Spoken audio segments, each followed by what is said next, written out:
കണ്ണ നേരത്തെ പറഞ്ഞതുപോലെ തല്ല് വീഴും എന്നൊരവസ്ഥ അല്ലെ? ആ ക്യാമറ അവിടെ ഉണ്ടായിരുന്നില്ലെങ്കിൽ അയാൾക്ക് മർദ്ദനം ഏൽക്കേണ്ടി വരുമായിരുന്നു എന്നത് സംബന്ധിച്ച് ഒരു സംശയവുമില്ല. ആ നിലയ്ക്ക് അസഭ്യവർഷവും ആ നിലയ്ക്ക് കൈക്കരത്തിന്റെ പ്രയോഗവും എങ്ങനെയാണ് ഒരു മനുഷ്യനോട് ഈ ആധുനിക കാലത്ത് ചിലർക്ക് സംഘം ചേർന്ന് നടപ്പിലാക്കാൻ കഴിയുന്നത്?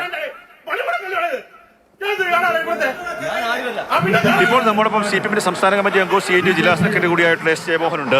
പത്തനാപുരത്ത് സർക്കാരിന്റെ സ്ഥാപനമാണ് ഔഷധിയിൽ കയറി അവിടുത്തെ ജീവനക്കാരെ അസഭ്യം പറയുന്നു, കയ്യേറ്റം ചെയ്യുന്നൊരവസ്ഥയിലേക്ക്. അവകാശങ്ങൾ നേടിയെടുക്കാനാണ്, പക്ഷേ സംഘടനാബോധം പഠിപ്പിച്ചുകൊണ്ടല്ലേ അക്രമം നടത്തിയല്ലോ സമരം ചെയ്യേണ്ടത്? സമരത്തിലെ ഒരക്രമവും നടത്തേണ്ട കാര്യം സമരത്തിൽ ഏർപ്പെട്ടിരിക്കുന്ന സംഘടനകളെ സംബന്ധിച്ചിടത്തോളം ഇല്ല. വളരെ സമാധാനപരമായി തന്നെയാണ് പണിമുടക്കും പ്രകടനങ്ങളും യോഗങ്ങളും എല്ലാം നടത്തുന്നത്. അതുകൊണ്ട് ഒരു അക്രമം സംഘടിപ്പിച്ചാരെ അണിനിരത്തേണ്ട കാര്യമില്ല. ഏതാണ്ട് 30 കോടിയോളം തൊഴിലാളികൾ ഈ പണിമുടക്ക് രാജ്യത്തെമ്പാടും ഏർപ്പെട്ട് കഴിഞ്ഞിട്ടുണ്ട്. നമ്മൾ പ്രതീക്ഷിക്കുന്നതിനേക്കാൾ അപ്പുറം BJPയിലും BMSലും എല്ലാം നിൽക്കുന്നവർ ഈ പണിമുടക്കിൽ പങ്കാളിയായി. ആരെങ്കിലും ഇതിൻ്റെ ഇടയ്ക്ക് എന്തെങ്കിലും കാട്ടിക്കൂട്ടിയിട്ടുണ്ടെങ്കിൽ അതിൻ്റെ ഒരു ഉത്തരവാദിത്തം സമരസമിതിയുമായി ബന്ധപ്പെട്ടവർക്കില്ല. സമാധാനപരമായി ജനങ്ങളെ വിശ്വാസത്തിലെടുത്തുകൊണ്ട് തൊഴിലാളികളെ സഹകരിപ്പിച്ചുകൊണ്ടാണ് പണിമുടക്കുമായി മുന്നോട്ട് പോകുന്നത്. പത്തനാപുരത്ത് KSRTC ബസ് സ്റ്റാൻഡിൽ വന്ന ജീവനക്കാരെ അസഭ്യം പറയുന്നു, പത്തനാപുരത്ത് ഔഷധിയിൽ കയറി അസഭ്യം പറയുന്നു, സ്ത്രീകളടക്കമുള്ളവരെ നിങ്ങൾ പുറത്തേക്ക് കാണിച്ചു തരാം, അതിന്റെ വീഡിയോ അടക്കം പുറത്തു വന്നിട്ടുണ്ട്. എല്ലാ പണിമുടക്ക് നടക്കുമ്പോഴും ആ പണിമുടക്കിലെ ജനങ്ങളാകെ അണിനിരക്കുന്നതിൻ്റെ ശ്രദ്ധ തിരിച്ചുവിടാൻ വേണ്ടി എന്തെങ്കിലും ഒരു ഒറ്റപ്പെട്ട സംഭവങ്ങൾ എവിടെയെങ്കിലും ഉണ്ടാവുന്നതെന്ന് നോക്കി അത് പ്രചരിപ്പിച്ച് ഇതിൻ്റെ മഹത്വം നഷ്ടപ്പെടുത്താൻ വേണ്ടിയിട്ട് നോക്കുന്ന ചിലരാണ് ഇതിൻ്റെ പിന്നിൽ എന്നാണ് മനസ്സിലാക്കുന്നത്.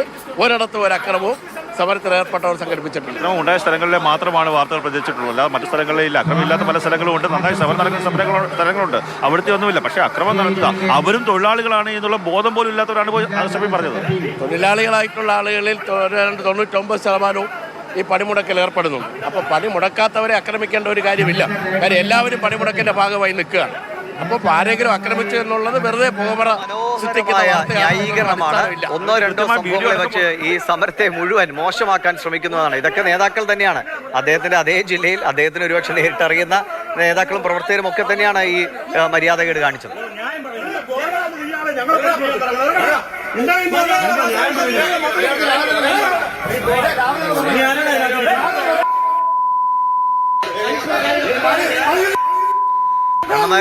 കണ്ണ സമരം നടത്തിക്കോട്ടെ, അതിന് ആശയപരമായി അനുകൂലിച്ച് ഞങ്ങളിതാ ജോലിയിൽ നിന്ന് വിട്ടുനിൽക്കുന്നു എന്ന് പറയുന്നവർ അവർക്ക് അവരുടെ അവകാശമുണ്ട്, അതിനുള്ള സാഹചര്യം ഇവിടെയുണ്ട്. പക്ഷേ ജോലി ചെയ്യുന്നവരെ ഇങ്ങനെ ബലം പ്രയോഗിച്ച് എന്നിട്ട് അതിനെ അദ്ദേഹം ന്യായീകരിക്കാൻ ഒരുപാട് കഷ്ടപ്പെടുന്നുണ്ട്. കാരണം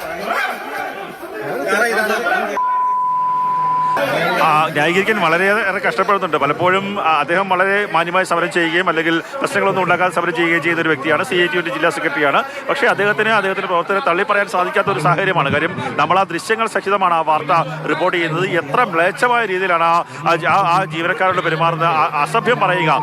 ഈ തൊഴിലാളികളോടുള്ള അല്ലെങ്കിൽ സമരത്തിൽ പങ്കെടുക്കാൻ ഉള്ള അവകാശം പോലെ തന്നെ ജോലി ചെയ്യാനുള്ള അവകാശം അവർക്കുണ്ട്. അതിനുള്ള ഒരു സ്വാതന്ത്ര്യം കൂടി നൽകാതെ പിന്നീട് ഉള്ള രീതിയിലൊക്കെയുള്ള സമര പരിപാടി. എന്തായാലും കണ്ണാ തിരികെ എത്താം.